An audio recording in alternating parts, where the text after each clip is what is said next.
दिल्लीत सतत कोसळणाऱ्या पावसामुळे विमानतळावरील छताचा काही भाग कोसळला। आज पहाटे 5:30 वाजेची घटना। 4 जण जखमी असल्याची माहिती।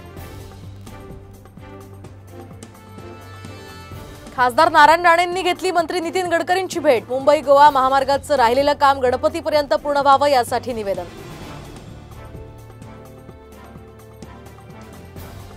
रोहिणी खडसेंकडून चंद्रकांत पाटलांचा खरपूस समाचार। मुलींच्या मोफत शिक्षणाच्या घोषणेवरून दिला बदाम खाण्याचा सल्ला। भोसरी जमीन घोटाळा प्रकरणी खडसे कुटुंबियांचा दोषमुक्तीसाठी अर्ज। एमआयडीसीतील जमीन कवडीमोल दरात विकत घेतल्याचा आरोप। कोर्ट आता काय निर्णय देणार याकडे लक्ष।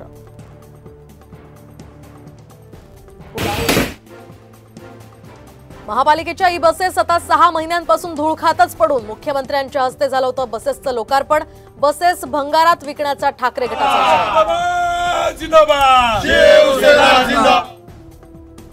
राज्य सरकारी कर्मचाऱ्यांप्रमाणे एसटी कर्मचाऱ्यांना वेतन मिळावं या मागणीसाठी एसटी कर्मचारी आक्रमक। 9 आणि 10 जुलैला आझाद मैदानात आंदोलनाचा इशारा। दूध उत्पादकांच्या विविध मागण्यांसाठी आजपासून राज्यात संघटितपणे तीव्र आंदोलन करणार। किसान सभेच्या डॉक्टर अजित नवलेंची माहिती।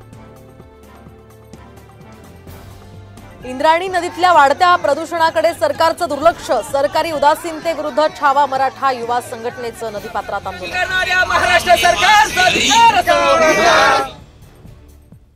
अकोल्यातल्या सांगवी गावात झाडावर पडली वीज। वीज पडतानाची थरारक दृश्य कॅमेऱ्यात कैद। T20 वर्ल्ड कपच्या फायनलमध्ये टीम इंडियाची दिमाखदार एंट्री। इंग्लंडवर 68 धावांनी विजय।